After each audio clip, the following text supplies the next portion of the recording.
And we are going to start broadcasting now. Sweet.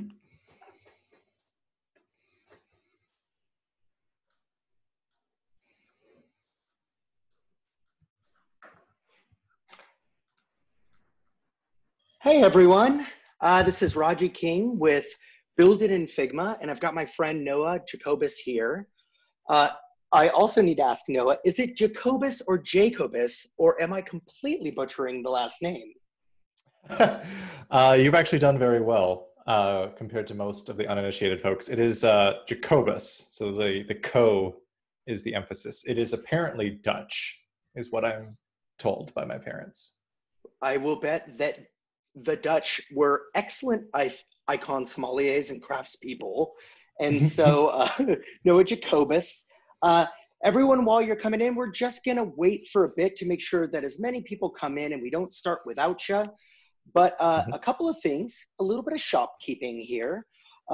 Make sure when you're chatting that you're chatting to all panelists and attendees and not just sort of to yourself alone in a room or just to us panelists.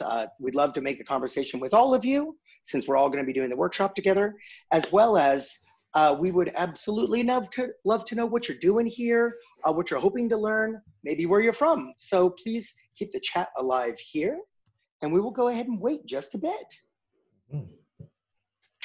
Hi, Bruno and Adam. Good to see you. Metaphorically, of course. Hi, Joanne. Yes. So since we're talking about where we're from, I am in Grand Rapids, Michigan, which is a lovely little town.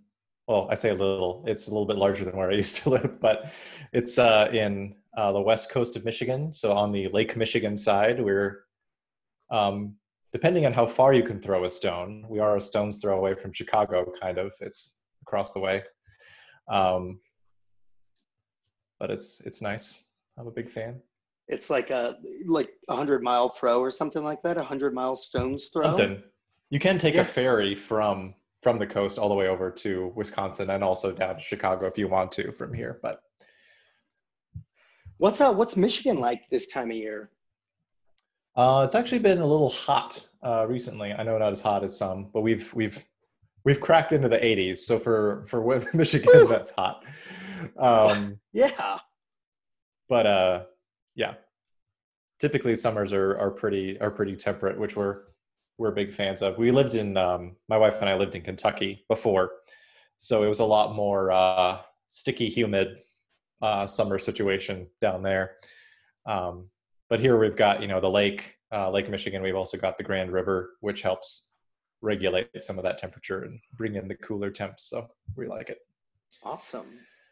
Looks like we got quite a few. We've got Caroline from Oakland. Hey, what's up? Thanks for coming. I love it.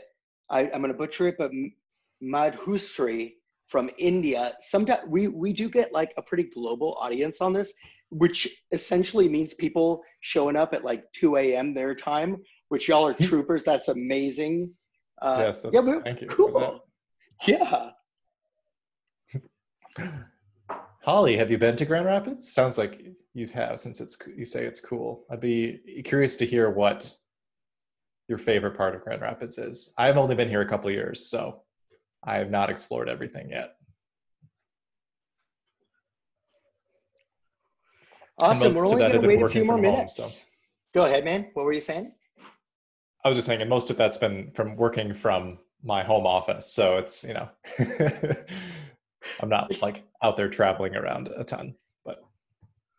COVID Michigan is very different than regular Michigan. Oh, cool. Yeah. Oh, hey, Adam. I know Adam on Twitter. Prague, awesome. So very cool. Mustafa from Turkey. Micah from the bustling metropolis of Nashville. Amazing. So good to have y'all. So good to have y'all on.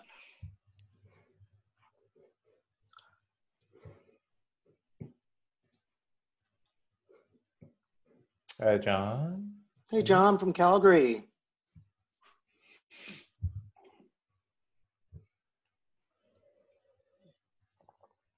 Excuse me. Kemi from Lagos, Nigeria.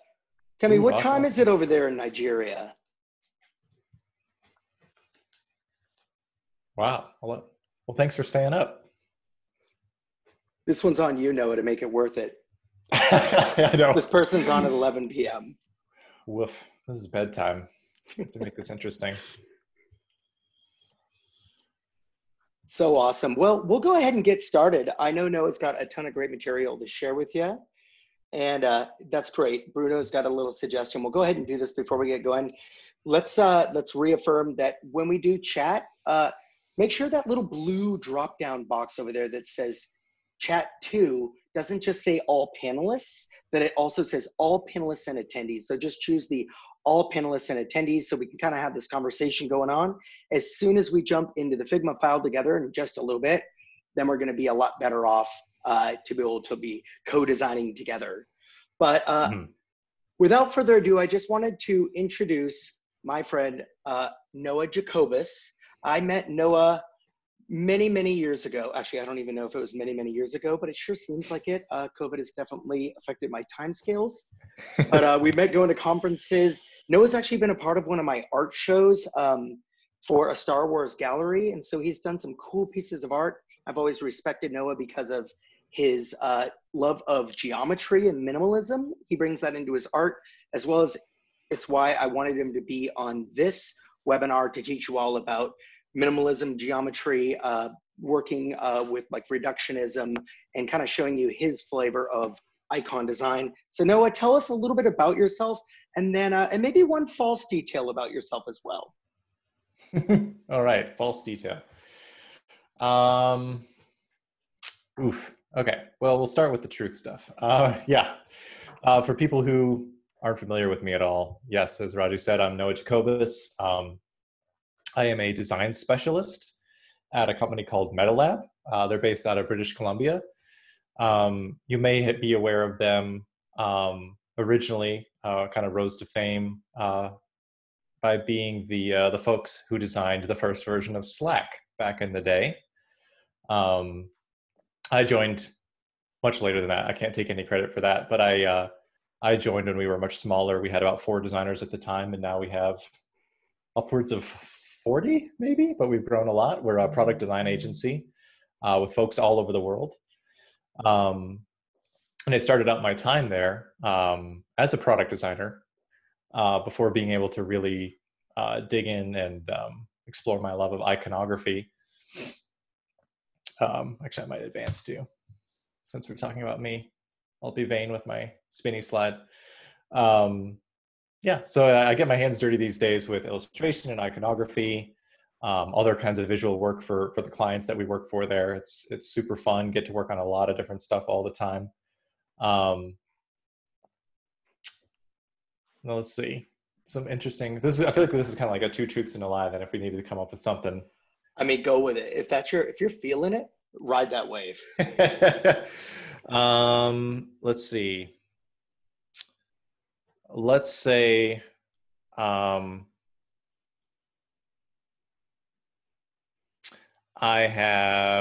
used to be able to put both legs behind my head. I have performed at the Sydney Opera House, and I've shaken the hands of 4 different American presidents. I hope you didn't just go sequential. Like, it really feels like you went 2 truths and then literally a lie. One led to the other. No, I'm just kidding. Okay. Y'all can vote on what you think the lie is. I am absolutely going to say 4 presidents. Like, that's a lot of presidents. Mm-hmm. So I'm going to go ahead and say that's the lie. Let's see. Adam thinks the legs is the lie. Well, the thing with shaking Trump's hand would you kind of crush it because they're so tiny, but Opera House, 4 presidents, legs. I'll go ahead and reveal here. The presidents was the lie. I have actually met George Bush Sr., but yes, I did actually be able to put my legs behind my head until I began to grow old and lose mobility. And then, yeah, my high school band performed at the Sydney Opera House in, That's what incredible. year was that? 2004, I believe it was. So. No, what did you play? What did you play in band? Clarinet. Amazing. Are you still playing? Occasionally, not as much as I used to. It's a little hard, when you have a young child to get in the practice time when they're napping fairly regularly. So we tend to keep the noise down. But so next stream, yeah. I request a jazz clarinet rendition of Thriller by Michael Jackson. I feel like that's the only right choice for this. Okay. So I would love it. I would love it. Maybe like Benny Goodman swing style. We can try to get something in there. I feel like I know what that name is, and so I'm going to just nod and say, heck yes. That sounds great. That sounds really good. Yes. Well, my other lie should have been, this isn't a lie, but my other thing probably should have been that before I got into design, I got a bachelor's degree in music history. So that's where that's coming up, I think. But I don't use that much. So cool. All right. So cool. Well, I'm gonna let the reins go here and let you talk to us about sort of your background and then what you've got to teach us on this. For y'all who want to ask questions, go ahead and ask the question with the Q&A feature. That would be amazing of you. And we'll go ahead and wait till Noah's done right before the workshop, and then we'll just answer and open up those questions. So thanks so much. Noah, thanks for joining us. Let's hop in. Yes, absolutely. So yeah, after that little bit of background, so why are you here listening to me talk about icons today? Well, ever since I can remember, since I was very small, I used to draw super tiny. And I didn't know why. Like my mom and my parents and friends would be like, why are you, like, you have this giant sheet of paper, but I would like be up in the corner drawing these tiny little things. I didn't know why. But I think like after years of doing this, I've kind of figured it out where I've always really enjoyed like trying to distill imagery down to its simplest concept. And that's kind of how I like to approach iconography, because it's kind of, especially for the context that we're looking at today, which is like digital products, apps and stuff. Icons are like microcosms of products and brands. Through what they depict and how, you can glean a lot about what a product is and how it functions and how you should feel while you're interacting with it at any given point. So in light of that, like, why isn't more care given to iconography? They're often an afterthought if they're thought about at all. Sometimes, like in my experience, sometimes they don't change at all from like the wireframe of an app all the way through what you ship. And I do know that, of course, due to scope and budget and timeframes and a whole myriad of factors, not every project that you work on is going to call for custom icons. Excuse me. But relying on like stock iconography is a lot like relying on stock photography, because it can functionally do the job, but it's generic, it's unownable. It doesn't speak to a brand or a product's particular strengths and quirks. And so like some things that I try to use, some aspects I try to use to like sell the idea to stakeholders or to clients about like why custom icons might be a good idea, are like the set that you have isn't extensive enough or expandable. Like it doesn't have a consistent set of rules that you can like build on. Or maybe it's something where the product or the brand is using uncommon or new visual metaphors. Like maybe there's some kind of a new interaction pattern or something that, you want to represent, but there isn't something that already exists. Maybe it's workflow heavy, has some tool functionality that hasn't been represented before. Like that's a lot of the things we build at MetaLab are, there's some very, workhorse web applications that need a lot of tools represented or some things like that, and that's hard to track down in a stock set. Maybe there's some funky UI or type choices that should be paired and reflected in the iconography. Like maybe there's some really unique visual assets or patterning that's being used that you can accentuate or contrast, on purpose. Maybe that's something you want to do. So today, like I'm chatting through iconography, of course, building that in Figma. But beyond just like using that tool and the tools here, we're hoping that the info that we're going to talk through will help you in a few ways. Like better pick an icon set that will serve your product's needs, whatever you're building and designing right now. Identify problem areas in a set that can be avoided or corrected. This happens a lot in my work where maybe a client has come to Metal Lab and they've just recently gotten like a big rebrand, and whatever agency did that for them maybe did some small icons to go with it, but they were built in isolation as an expression of the brand, but they don't necessarily work in the context of a mobile app product or something. So figuring out what the rules are so that we can expand on it or correct it. And especially if you're building from the ground up, being able to think through iconography as part of a cohesive branding and product experience, and not just a nice coat of paint at the end. Like at the last minute, it's like, oh, we need some new icons. We'll just throw something in. So if we jump into the real meat here, style rules. This is kind of where a big area of focus for me for the past few years has kind of been like figuring out, trying to codify a lot of the things that I've noticed in icons, but I could be like, this looks wrong or this looks strange. I don't know why. So this has been kind of a running list of things that I've been building over the years. But we really should probably start at the very beginning, which is, what is an icon? And Raji and I's friend Meg, who is a designer and illustrator over at Lyft, has this great quote, which is from an article about illustration that she wrote, which is fantastic if you ever read any of her writing. An icon is a symbol representing a larger idea. Above all else, an icon should be something you can easily interact with. It should be intuitive. It should concisely capture the idea it represents. And that's really where it sets iconography apart from some other related stuff like spot illustrations and things like that, or more illustrative elements that aren't like an interactive piece of the UI per se. So, of course, this can cover a lot of ground, being like a symbol. So in the interest of time, like we're talking about just UI icons in a mobile product, and that's what we're going to be drawing together later.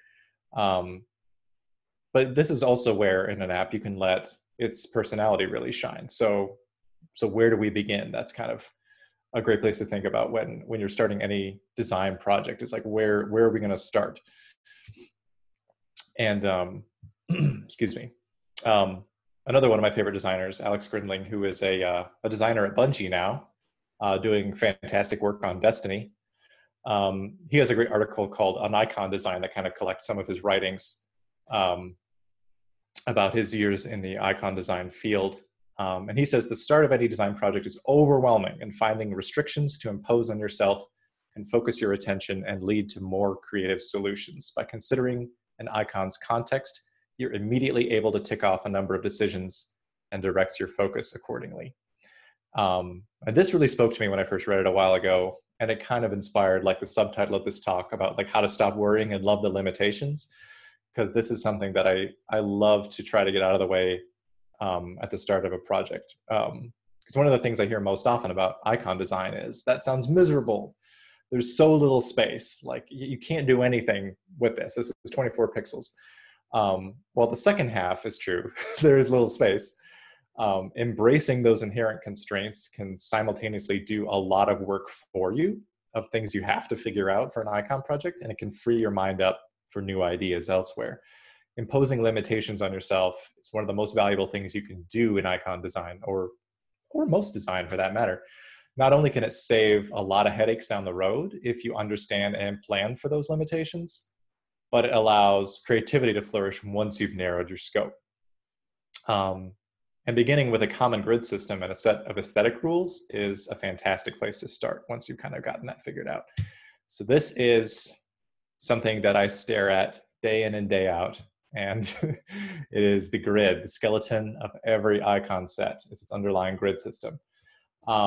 If you've used Gmail or YouTube or anything Google in the past few years, you're probably pretty familiar with Google's material design icon system. And those are built on a 24 by 24 pixel grid for the most part. And that's kind of where I learned a lot of this too, was dissecting Google icons back in the day. But with a lot of icon design, other multiples of 8 besides 24 can also be pretty common. You know, you can see 8 by 8 all the way up to 64 by 64 or more, though that sometimes starts to infringe on like spot illustrations and some of that other stuff. And a discussion about icons wouldn't be complete without mentioning keylines. And this was a revelation to me when I first started thinking about this. And it worked out that it was around the same time that I was starting to learn about type kerning as well, because there's a lot of similarities between how these function. Keylines, like we see here, are guides that help keep icon sets visually consistent, regardless of the orientation of their component parts. So like visual balance is the key here. And it's interesting when you realize that most app UI icons are based on a handful of core silhouettes. So you've got, at their heart, they're mostly just squares, circles, and then vertical and horizontal rectangles are kind of the building blocks of almost everything. There are, of course, variants and different stuff that we'll get into, but keylines can help keep your icons balanced when seen and used together. So especially if they're in toolbars and tab bars and any place where they need to look good together as a set. As a quick example of how these work, let's look at a circle and a square. So you're making some icons. You're like, okay, one's going to be circle based. Maybe it's an emoji type face, or it's going to be like a settings cog, and the square is going to be I don't know, like a calendar or something, or a sticky note. So your first instinct when you're making these icons might be to make their dimensions the same. So, why not? Sure, they should take up the same amount of space.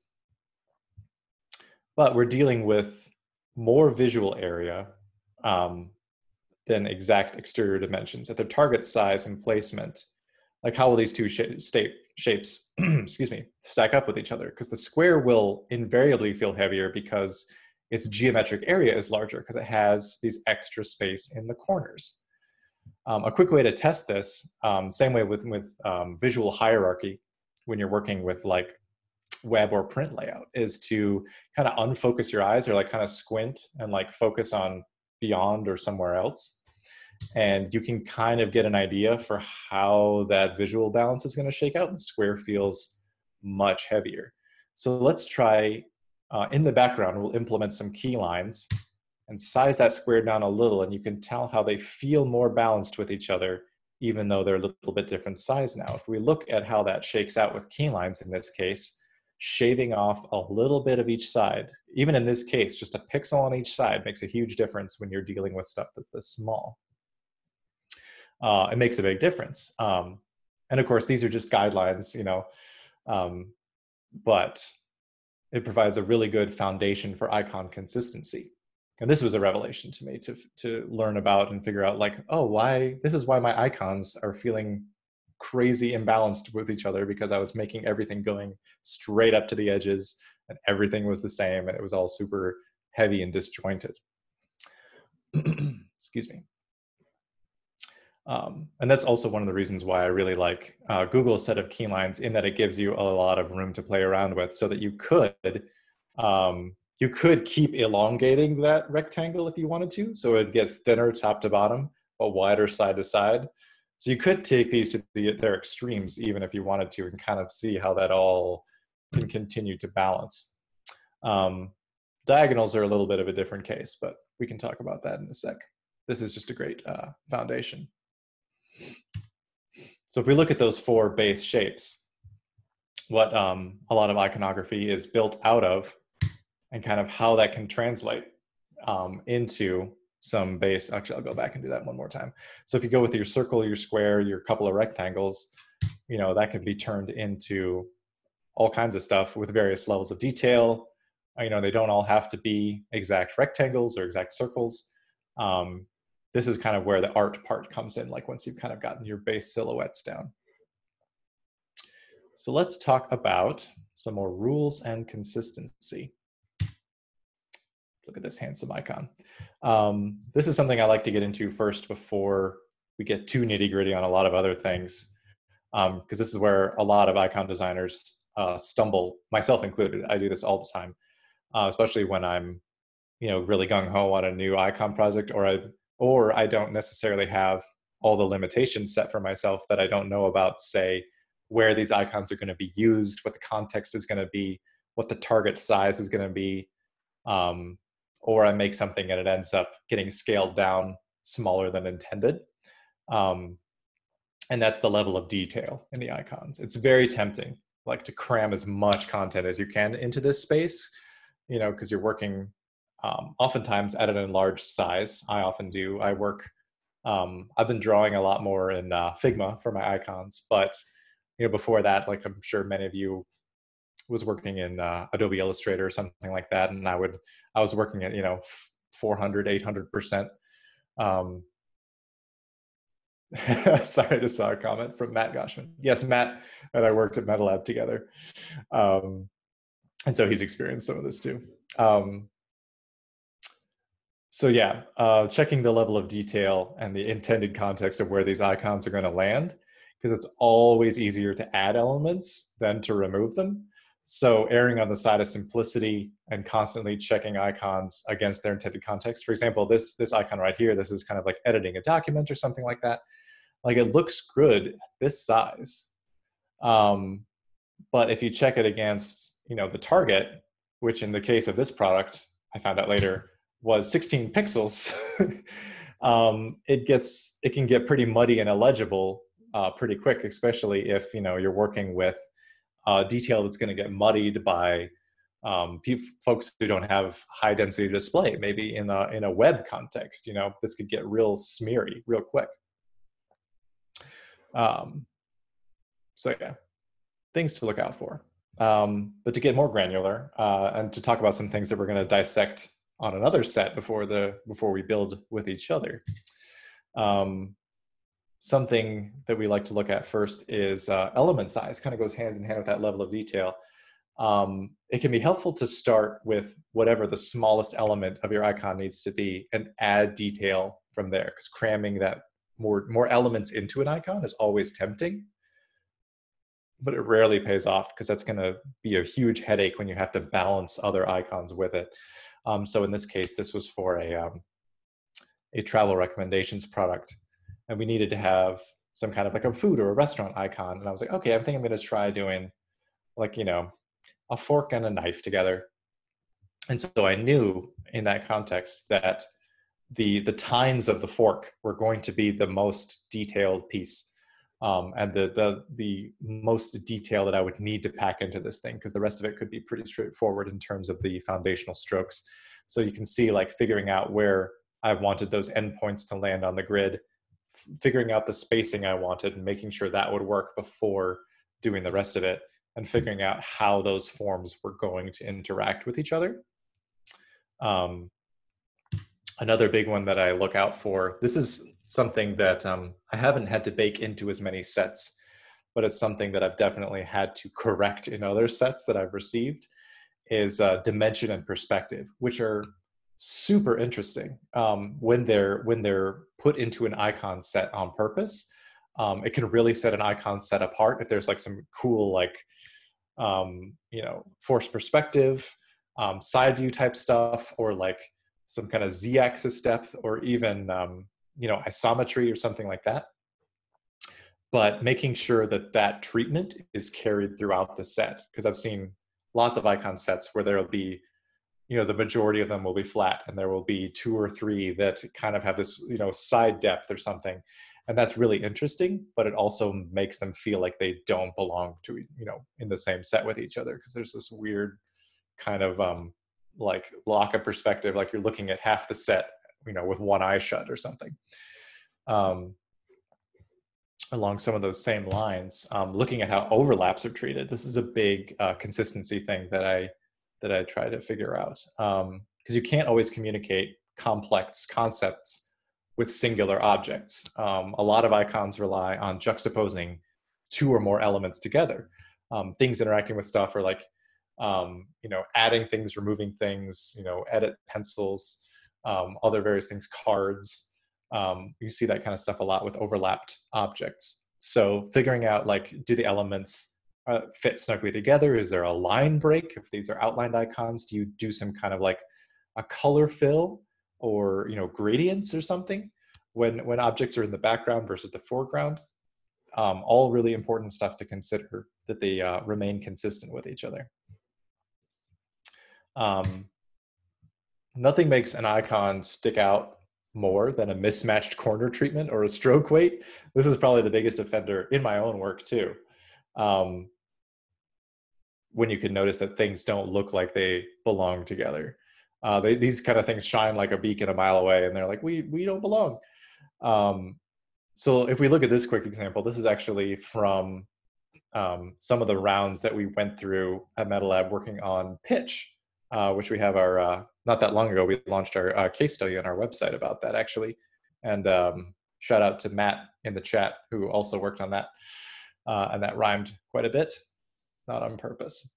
But we went through a number of hi-fi versions of the UI that we were, oh, thanks, Raji. Yeah, there's a link. Hi-fi versions of the UI that we pitched, no pun intended, to them that took on a lot of different characteristics. And so along with that, there was a wide array of different icon styles that would work in those different pitches.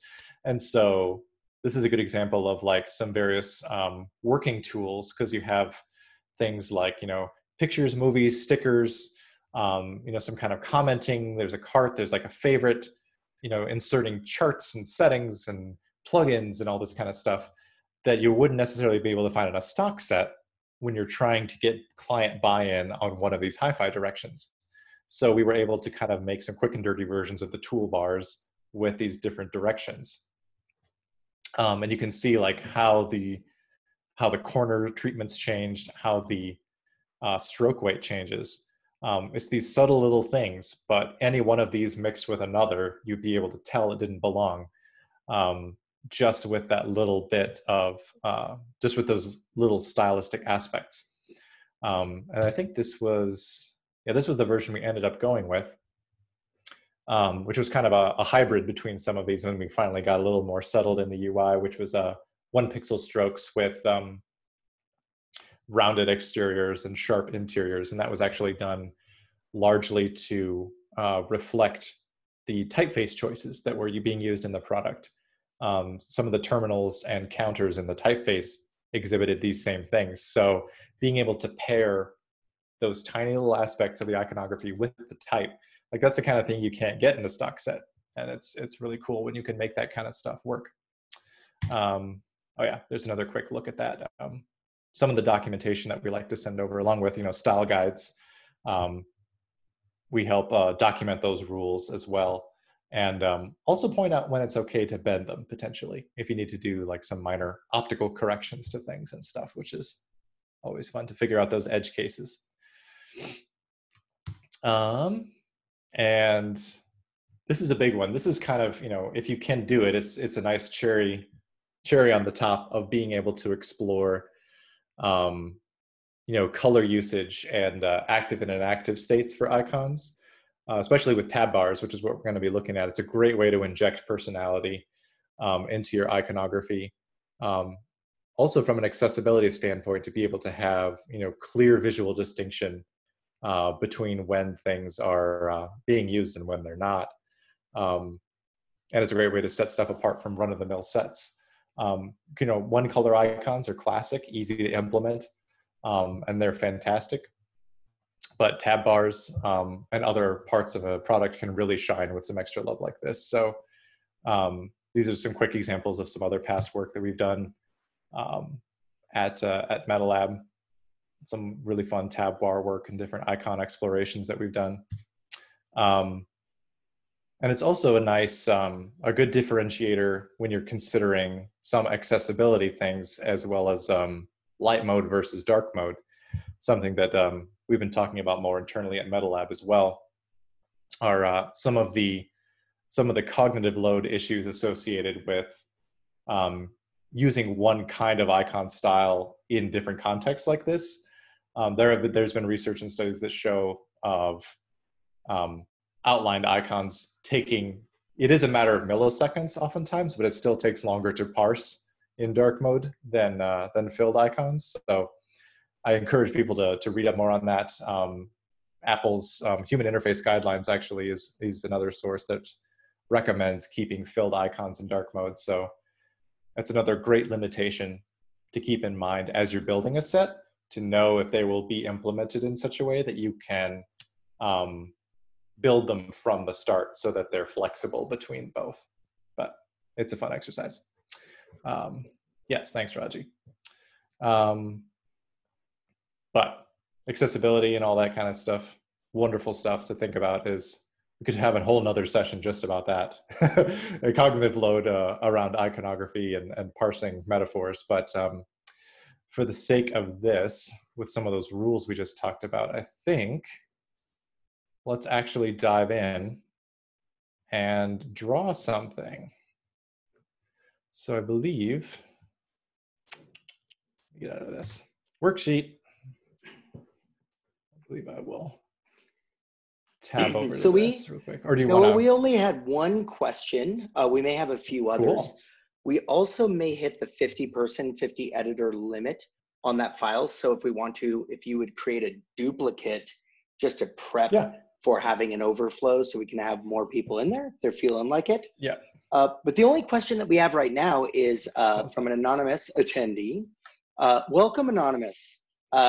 For starters, how large should an icon set be? And I'm not sure if they meant icon set or icons, so maybe answer both. Yeah.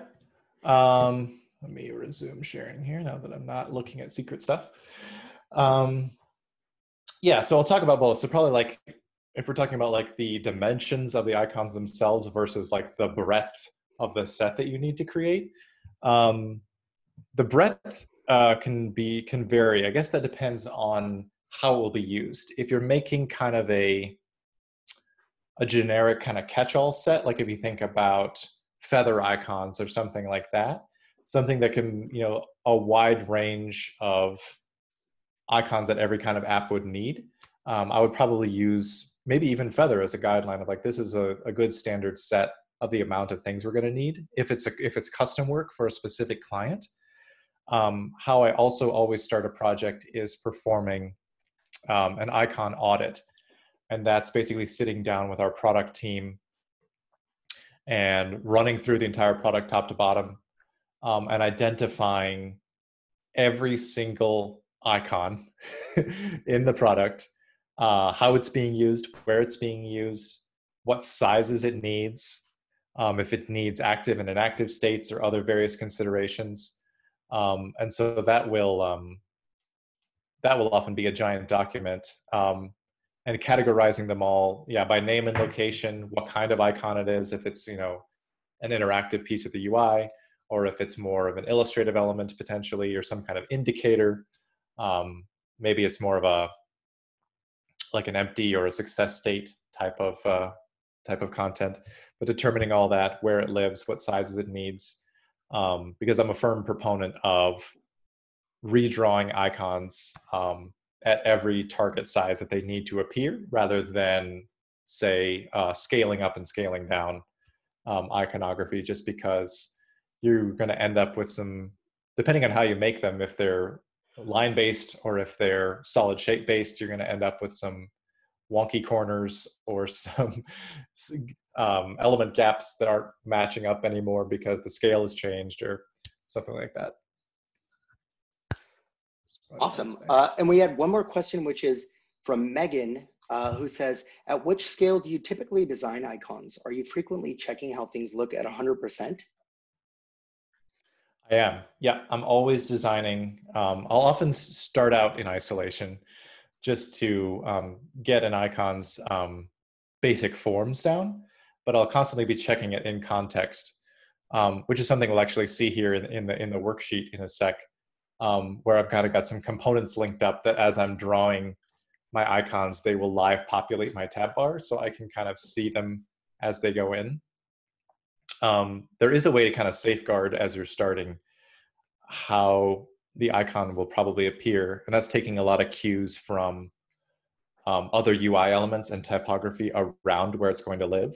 So looking at like stroke widths and corners of UI elements that are nearby, looking at whatever type is going to be near these icons to look at like how the terminals or the stems of the type glyphs are appearing. That can go a long way towards making sure that it won't look too strange in context before you even place it. Yeah, it's kind of setting that up for yourself.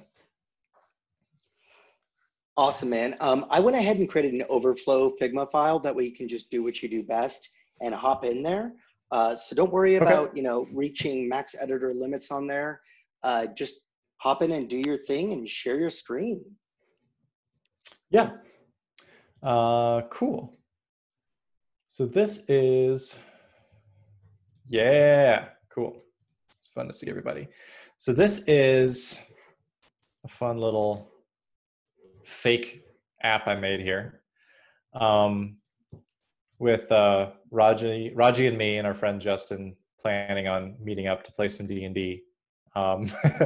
So in this case, we kind of wanted to explore that idea of like we were maybe given an icon set by a client, or there was some rebrand or something was happening. And so we have like this set of icons here that are like, okay, this is icons in the brand set that we need to use, or we need to expand this set to do what we need to do for this tab bar, which if we look, it's just some blank squares right now. So we've got like 5 major pieces of the app architecture, which are like, chats, faves, stickers, activity, profile. So some pretty straightforward stuff.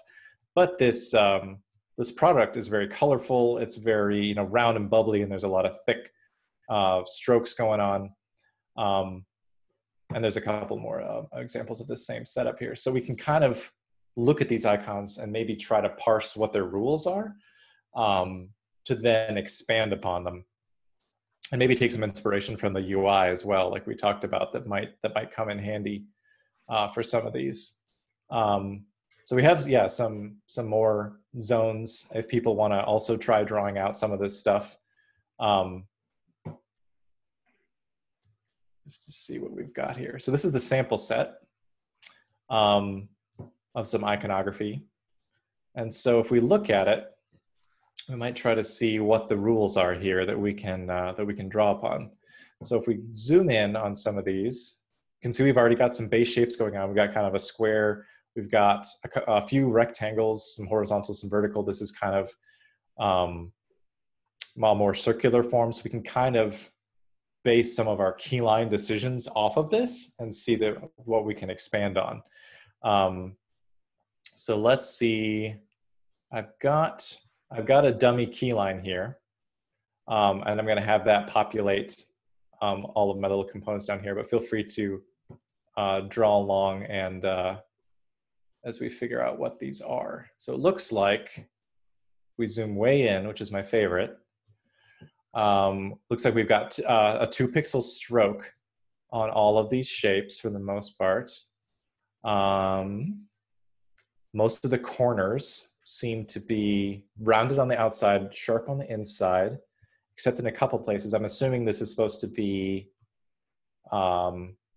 like a phone shape, so it's a little rounder, whereas the envelope is a little bit sharper because it's supposed to be more of a straight up rectangle. Same with the lock.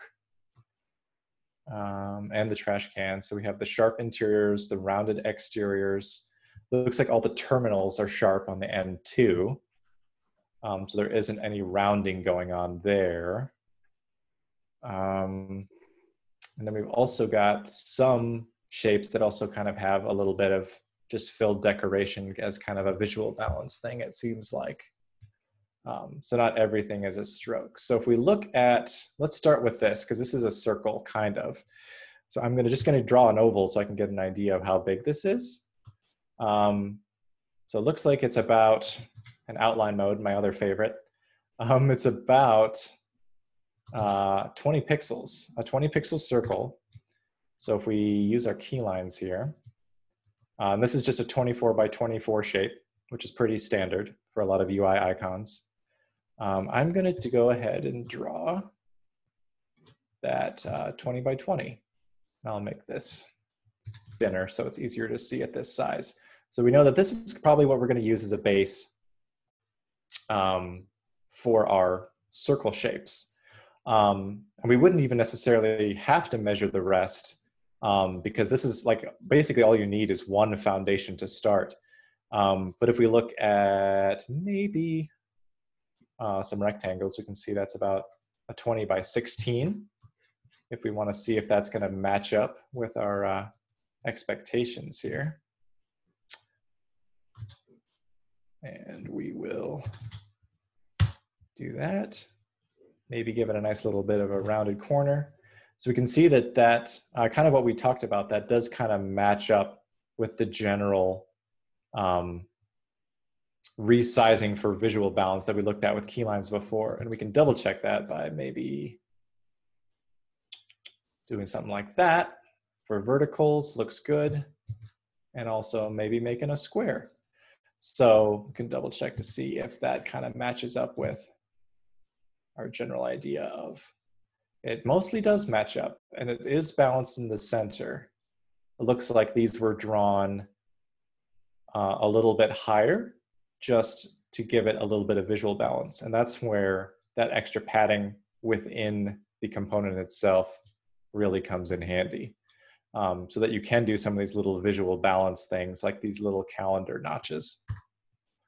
So cool. So I think we've got a good, whoop, excuse me, Jan, thank you. These key lines are a great base because that kind of gives us all of our foundational pieces. And so if I look down here, I've already linked these up. So that's working out really well so far. And also coming, hey, Bruno's already on a roll. Check that out. I actually kind of like this hand-drawn look. That's pretty cool. Yeah, I dig it. I dig it. Keep going, Bruno. That's really cool. I love seeing all these key lines around here. That's awesome. So what I'll start with, actually, I don't want that up yet. I just gave myself plenty of space here. So let's think. Let's start with something simple. Let's start with chats. So if we've got chats as our first tab bar piece, what I might do is maybe even base that off of the UI a little bit, because we've got all these bubbles, which is a little bit more interesting than just doing, you know, more of your generic, I'll actually gotta take a cue from Bruno there and draw a quick sketch in here. You know, rather than, you know, doing your more, you know, kind of like a speech bubble thing, rather than doing something more generic like that, I might actually take advantage of this UI and tie it into some of these bubbles, because that's a kind of an interesting shape.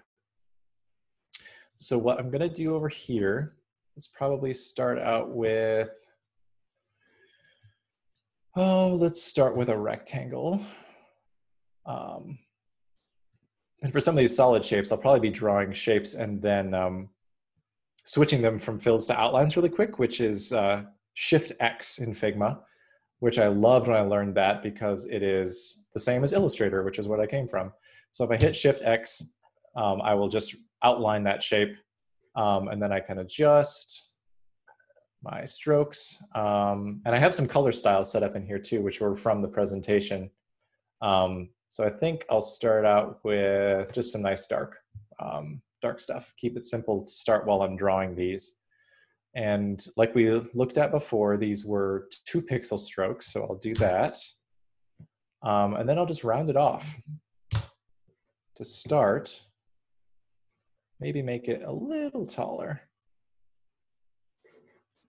to kind of get that bubble idea. And then I think what I want to do, I think I want to make these overlapping. Since we did see some overlap up here, not a lot of these had overlap in the existing set, but we can see that with the photos, has 2 photos overlapped, and there's like this 2 pixel line break around them. Kind of same here with like this external link or this like exit app type icon here, where there's a break with overlapping elements. So whereas some of these are all unified, like the trash is one piece, the lock is one piece, some of these have breaks in them. So I think we might want to take advantage of that, kind of reinforce that design language. So let's make another one to kind of keep that interactivity showing a little bit. Maybe bring it down a little bit. Maybe space them out even a little bit more. Taking advantage of kind of that horizontal rectangle look, kind of keeping it within those bounds more or less. And I think what we'll probably want to do, so we want to get that break. One of the things I love about Figma as well is that you can use solid objects or filled objects within Boolean operations to remove from strokes, which I love and is crazy handy for icon design. So what I'm going to do is I'm going to make another one of these rectangles up top. I'm going to expand it by 2 this way, by 2 this way. I think I'll need to do 1 more because we've got 2 pixel strokes. And I will make that, move it up top, take that, and I'm going to subtract. There we go. So that way I can keep kind of a nice little chat bubble thing. And just as a quick idea, let me turn the key lines on this one off. I'm just hiding them since they're an instanced component in there. And I'm going to go look over here at my tab bar where I've had it appear. I think that might work for chats. Just as a quick and dirty start. Since we're following some of the rules already, we've got the 2 pixel strokes, we've got the line break. It's fitting into the key lines that we set up already. I think that's a good foundational start at least. So we can get maybe a little more interesting. Kind of keeping in touch with that UI inspiration. I noticed that there's this little bubble on this one chat. And it kind of feels like a reaction from maybe the other folks in the chat or something that's being put onto this. And so if I were working with the folks on this app, could find out, of course, exactly what that means. But it kind of feels like, well, maybe it's like people are favoriting it. So maybe favorites in this app aren't necessarily treated as hearts or stars, or 5-pointed stars in the traditional sense, but they're more of like a sparkle or something. Maybe that's some kind of brand design language that this app is using. So we could break out of kind of that star or heart kind of foundation and maybe try something a little bit more interesting. Well, that's cool. I might actually take a peek down here real quick before I get into this next one. And if there's any questions about anything. Ooh, this is really cool. What Edie's doing here, some extra character on these. That's really neat. I like that, chat shape is really cool. That's really cool too. Yeah, the 3 dots is a good way to indicate that there's a chat happening too. That's a nice visual shorthand in a lot of mobile products for getting that point across. So that's a good move too. So yeah, let's jump into faves. So I'll use my key lines here, and I'll use another interesting thing that I haven't used a ton until recently, which is Figma's star tool, which is super fun. So the nice thing about this is, oh, I didn't select it actually, that we can actually create a shape from a center point by holding Option or Option Shift if you want to scale it, straight up. So then we can choose exactly what key lines we want to tap into. So in this case, I'm going to, since I did want to make it more of a sparkle, more like that emoji really. I'm probably going to make a shape to start. And then, oh, actually, let me just do that again, because we are going to have a 2-pixel stroke on this thing, and we want the stroke to match up with the key lines rather than the shape itself. So we're going to make this a 4-pointed star really easily up here in the sidebar, which is, it's just too much fun playing with the star tool. And I think we'll outline it again like we did, maybe do some of that. And since we kind of have, like, I remember that it wasn't super rounded corners and it also wasn't sharp corners on most of these. There was kind of a rounded exterior and a sharp interior that we're trying to replicate. So I think we can get away with that with probably a 1, since we have a centered stroke going on. If we do like a 1 pixel, yeah, there we go. It is a little small now though, because we've rounded everything off. So it's really cutting in. So we'll probably just want to make this a little bit bigger. Maybe something like that. And then we're matching up with that circular key line. But like we mentioned earlier with some of that visual balance stuff, there are all of these gaps kind of cut out. So it might feel a little bit lighter in context. Like in this case, if we kind of look out. It isn't too far off, but it does feel a little bit emptier just because we have all of these kind of pieces cut out of it. So what I might do is take even a little more cue, how this kind of has some extra little bits around it in the emoji. And the existing set kind of had some of these smaller, darker elements, like the lock and the settings. So maybe we can add a couple little flares or something around here. So maybe I'll just use the straight up oval tool. Maybe make just, a little guy here. Maybe another one down here. Maybe a little smaller, add some variety. And it doesn't even have to, be exactly centered. We can have a little bit of extra, just moving it 1 pixel can add a little bit of extra flavor to it. So maybe something like that. Let me turn the key lines off so we can see how that balances. I'm curious, Noah, if you always use a centered stroke, are there reasons to use an inside-oriented stroke, and what your kind of philosophy on that is? Yeah, for these, I'm using center just because if we wanted to change the stroke later on, it might help a little bit stay with the key lines. But absolutely, I have done icon projects where I've used interior and exterior. Pitch was actually one because when we had the 1.5 pixel stroke versions and the 1 pixel versions, 1.5 especially, because of that extra half pixel. And if you're designing a web product, you're not guaranteed that all of your users are going to be using a high density display. So they can look really muddy if they're centered because you're getting kind of blurry on both sides. So I might do an interior stroke so that one side of the shape is always going to be sharp, no matter what the display is, if it snaps to the grid.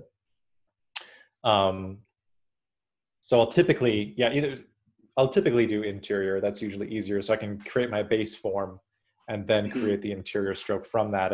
If we're dealing in half pixels, so then regardless of what screen the user has, we can at least try to get as much of it as sharp and crisp as we possibly can. Awesome. But yeah. Or sometimes if I'm working on an icon that has to have a lot of connected circular pieces, I might kind of do that as well. Which I don't know if this is an appropriate time to put in a feature request, Raji. But if we could if it's simple, I know that Figma has so many amazing things coming down the pipe, but I mean, being able to create a tangent line between two circles or two curves. Yeah, I feel like there's a lot of work that we could do in the world of tangent lines and snapping and just smart sensing of when things would intersect. Just coming from the world of Illustrator, I know that they do a lot of those very well. And I think there's a lot of room to grow. So any of y'all's feedback would be great just to help us keep building a better tool and better tool for drawing vectors. Yeah, that's awesome. Cool. So let's look over here. Yeah, that's working out. I might actually, while I'm at it, oh, I locked this, didn't I? Ha ha ha. I might actually just do a quick and dirty active state there. Just change the color. Easy way to do it.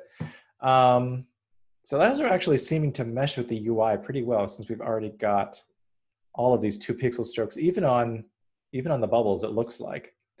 So those mesh pretty well so far. Stickers, we might be able to get something a little bit interesting too. Actually, I might take a look down here real quick. I actually really do dig these hand-drawn ones with the Apple Pencil. That's a lot of fun. Oh, this is cool. A few different versions. That's actually really cool. That's a nice cue from the UI too, having kind of that either the reaction or the speaker bubble kind of functioning as an overlap as well. That's a nice cue. I'm always a sucker for those really liquidy, smooth, buttery ones, like the third up on the top. Yes. Like, I always love those. I love that. That's really nice too. And I love how the non-destructive aspect of the Boolean operations is so nice. Ooh, that is fancy. That's really cool. That makes me think of stained glass. That's a neat way to do that. Got an artist over here. Ah, nice Boolean operation. That's really cool. Cool. So let's see, stickers. So we've kind of got a circle-based one. We've kind of got a horizontal-based one. Stickers would probably work out okay as I'm thinking maybe a square. Because another nice thing to think about with tab bars, especially since they're kind of be always seen together and they're pretty omnipresent, is keeping kind of the base shapes distinct from each other.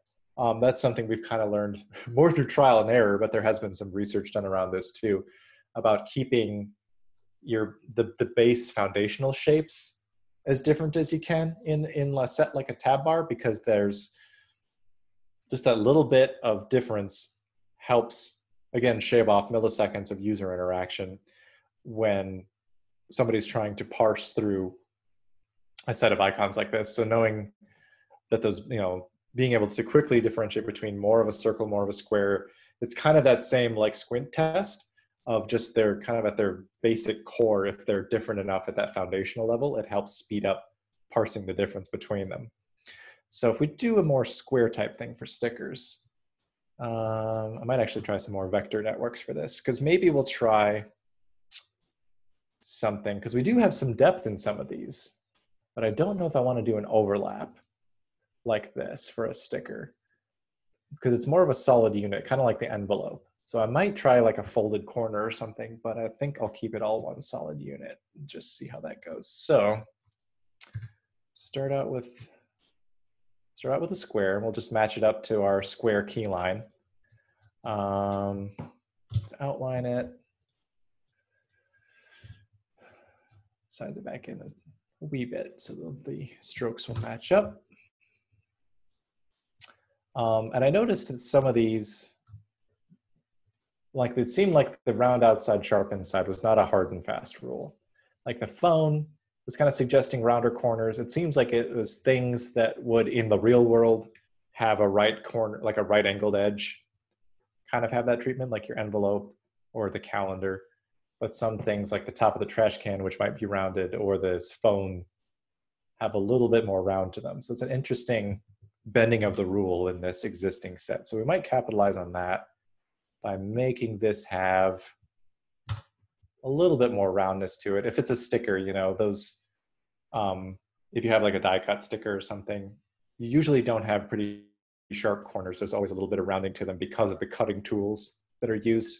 So maybe even a little rounder than that, maybe like a 3. So let's try, I might actually jump in here. Oh, this is a great thing.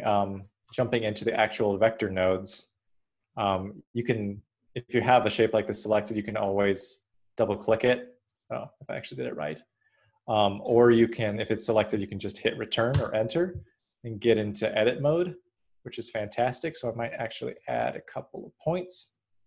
And I think I want to ditch this corner because that's where I want my fold to be, like it's being peeled off.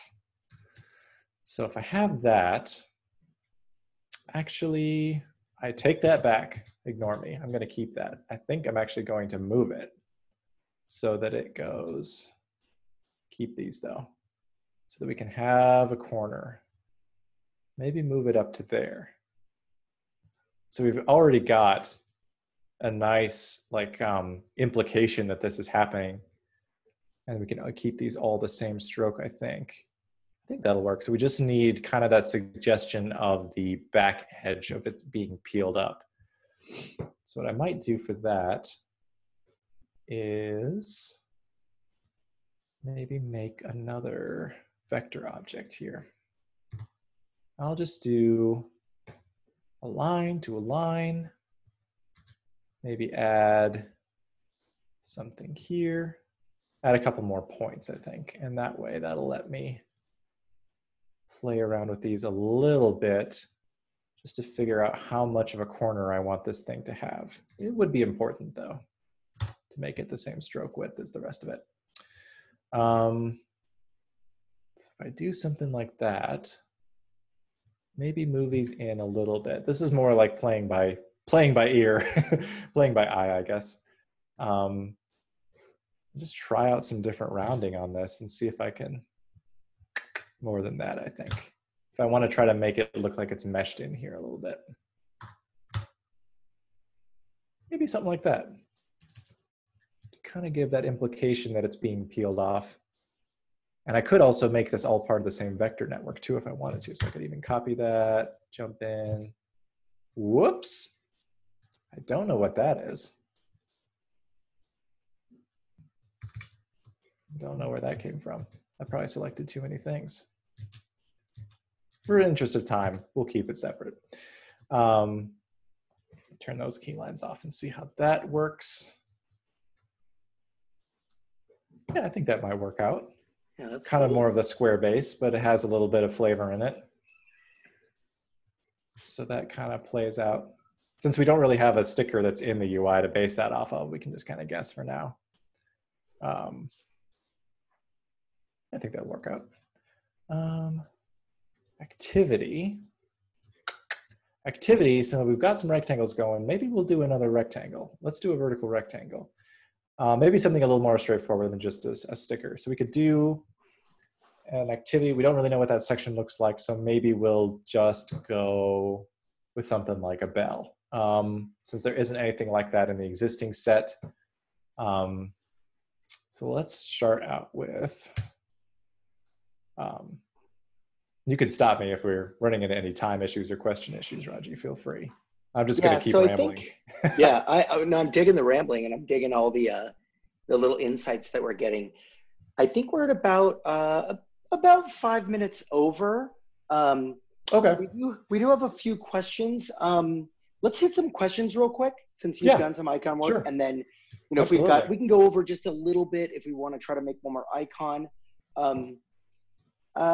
All right, so first of all, Caitlin Sowers has asked, will the keylines template be available after this presentation? So I think maybe we can make that available, or she can just duplicate the current file, right? Yeah, absolutely. Great. Yep, they'll all be in here if you want to take that as a starting point for yourself. Yeah, absolutely. Great. Caitlin, it's a great foundational.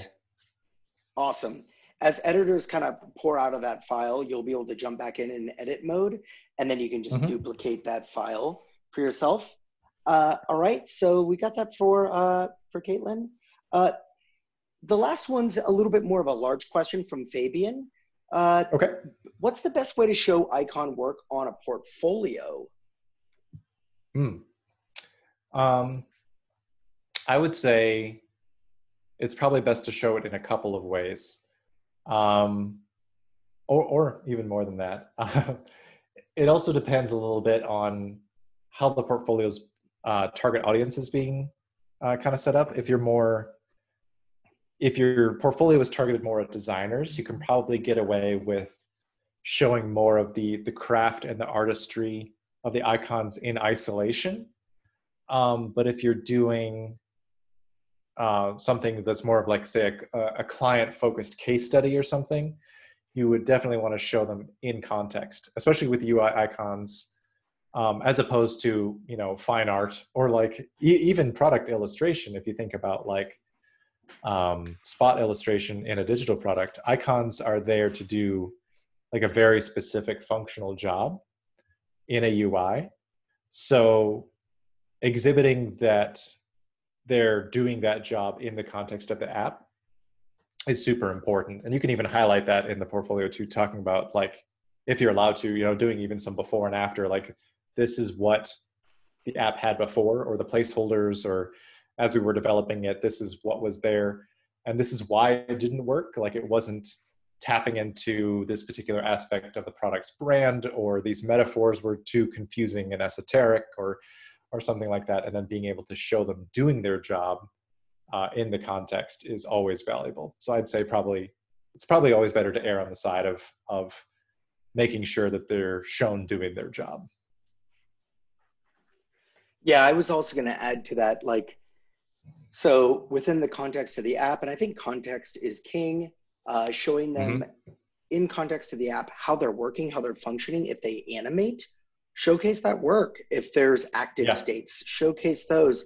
And I think really the point of this this lesson here, this workshop, is really showing how they all work together. So make sure they're never in isolation, and you're showing how the entire set actually like works together, but also how they feel like a family, how they don't feel one doesn't feel foreign from each other. So I think it's important to show like a lot of those different states so that people can see that, hey, you're good at what you do. You thought about these things. Yep, absolutely.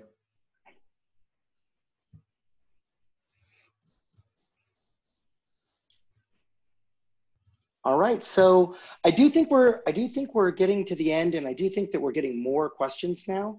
So let's go ahead and just answer those. Yeah. Let's go ahead. Yorby asks, how do you manage different size icons and their stroke?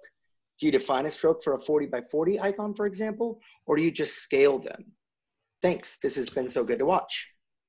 Well, thanks, man. I typically define one stroke width for the entire set, if they are going to be stroked. And that decision of that stroke is often influenced by, you know, how the UI is treated and how the typography is treated, like type weights and like the strokes on, say, type fields or info cards or different things in the UI. And I want to reflect that typically throughout the entire set. So I won't scale. I will redraw at every single size. Like for example, if I were to make a new envelope that needed to be, you know, 16 pixels, if this icon needed to exist in one place at 16 pixels and another place at 24, I would redraw it at the 16 size to keep that stroke width consistent. And also because sizing down means that you also need to eliminate detail, which is something I talked about back in the presentation deck, kind of knowing that the smaller it is, the less detail you can have and keep it legible.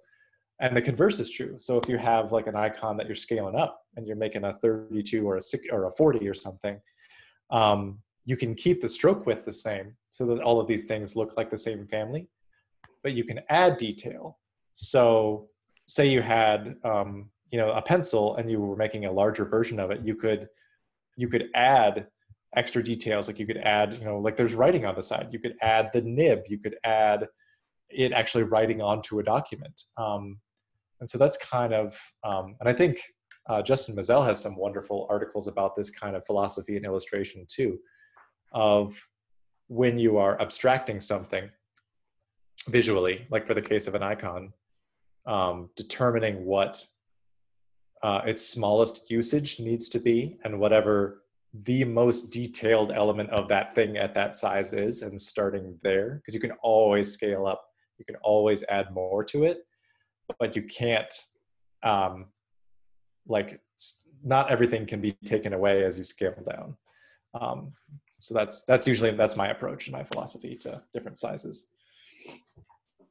Awesome. Well, thanks so much for coming. Obviously, there was some more stuff that we could have gotten into, but Noah, thank you for showcasing all of this great knowledge, as well as being our own personal icon sommelier, which I'm very into that term for you. I love it. Yes. I did have like one question, like, and you're going to be put on the spot, but if you could name your the icon designer that you look up to the most, or the designer that does icon work that you look up to the most, who would that be? Probably Louis Montia. And if I'm butchering his name, I'm so sorry. But he runs a little icon shop called Parakeet. He also used to work at Apple back in the day, but he's been a touchstone for me with iconography. He's also very opinionated about it, which I like. It's plenty of hot Louis and is spicy great, takes. and he's been great for years, even when he was like Yes. 16-year-old designer. So I think that's a Yes. great person to look at his icon work and Parakeet's icon work as well. So cool, so cool. A close second would be Meg, because she's so talented, and also her extensive writing on the subject has been invaluable to me too. So. Awesome. Well, I'll drop a link for Meg as well, just so people can, look and be inspired. Awesome. Well, in closing, is there any last stuff you got to say, man? Yeah. Just don't be afraid of the tiny icon space and the limitations that can really help save your bacon later on if you know what you're working with and where these things need to be used.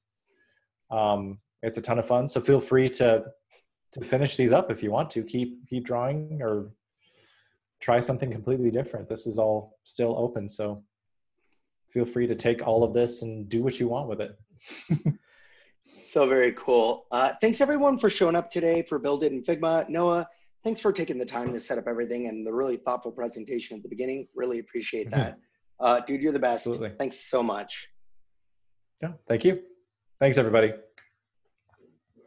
Bye.